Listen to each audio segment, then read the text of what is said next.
Hi guys, welcome to Telugu ఎస్టల్. నేను మీ సురేష్. ఈరోజు మనం డిస్కస్ చేసుకోబోయే టాపిక్ వచ్చి ఓవర్ థింకింగ్. మీరు ఎక్కువగా ఆలోచిస్తున్నారా? అయితే ఈ వీడియో మీకోసమే. ఈ వీడియో తప్పకుండా చూడండి. మీరు ఎక్కువగా ఆలోచిస్తున్నట్లయితే. ఎక్కువగా ఆలోచించే వాళ్ళకి ఏంటంటే వాళ్ళకి ఒక మంచి లక్షణం ఏంటంటే వాళ్ళు ఏదైనా కానీ ప్రీ ప్లాన్గా చేసుకుంటారు. ఏంటంటే అన్ని ముందుగా ఆలోచించి నిర్ణయాలు తీసుకుంటారు. దీనివల్ల ఏంటంటే తప్పులు జరగడం చాలా తక్కువ.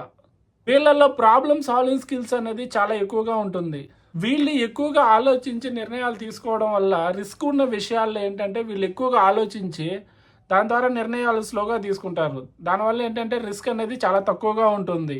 వీళ్ళకి ఒత్తిడి ఎక్కువగా ఒకే విషయాన్ని ఎక్కువగా ఆలోచించి నిర్ణయాలు తీసుకుంటారు. దీనివల్ల ఏంటంటే స్ట్రెస్, యాంగ్జైటీ ఎక్కువ అవుతుంది. వీళ్ళు ఒక నిర్ణయాన్ని ఎక్కువగా ఆలోచించి తీసుకోవడం వల్ల వాళ్ళు ఏంటంటే ఇది పాజిటివా నెగిటివ్ వస్తుందా, పాజిటివా రిజల్ట్ వస్తుందా అని చెప్పి ఆలోచించే డైనమాలు వీళ్ళు ఎక్కువ టైం తీసుకుంటారు. దానివల్ల సరైన సమయంలో సరైన నిర్ణయాలు తీసుకోలేరు. వీళ్ళకి ఎక్కువగా నిద్ర పట్టదు, ఎందుకంటే ఆలోచిస్తూనే ఉంటారు. సో దానివల్ల ఏంటంటే వీళ్ళు నిద్రని చాలా వరకు కోల్పోతారు. ఒక హ్యాపీ మూమెంట్ వీళ్ళ జీవితంలో ఏదైనా ఒక మంచి జరిగినా కూడా ఆ హ్యాపీ మూమెంట్ని కూడా ఎంజాయ్ చేయలేరు.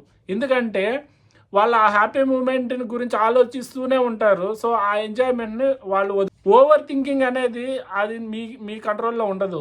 ఎందుకంటే అది మీ బ్రెయిన్కి సంబంధించింది. మీ బ్రెయిన్ ఎప్పుడైతే మీ కంట్రోల్లో ఉంటుందో థింకింగ్ అనేది మీ కంట్రోల్లోకి వస్తుంది. సో దాంతో ఏంటంటే థింగ్స్ అన్ని మీ కంట్రోల్లోకి వస్తుంది. థింకింగ్లో మీరు అనుకున్నవన్నీ నిజాలు కాదు, అది ఒక డైలమాలో ఉంటారు. సో దీనివల్ల ఏంటంటే ఒక నిర్ణయాన్ని మీరు తీసుకోవడానికి ముందే ఒకసారి ఆలోచించండి. వెదర్ ఈ విషయాలు నా కంట్రోల్లో ఉంటుందా లేకపోతే లేదా. ఇది ఉంటుందంటే యూ కెన్ కంటిన్యూ దట్.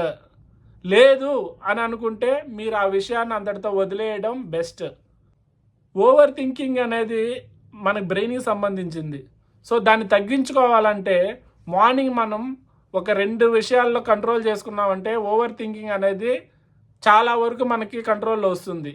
అదేంటంటే ఉదయాన్నే ఒక 5 o'clock లేదా 6 లోపల లేచి యోగా, ప్రాణాయామం ఇలాంటివి కానీ మనం చేసినట్లయితే రోజు మన బ్రెయిన్ ఏంటంటే మన కంట్రోల్లో వస్తుంది. సో మనకేంటంటే ఓవర్ థింకింగ్ అనేది చాలా వరకు కంట్రోల్ చేసుకోవచ్చు. దీనివల్ల మన ఆరోగ్యం మన చేతుల్లో ఉంటుంది. దీనివల్ల బీపీ, షుగర్, మన షుగర్లు అనేది రావు. దీనితోటే మీరు ఆరోగ్యమైన జీవితాన్ని కొనసాగించవచ్చు. Thank you.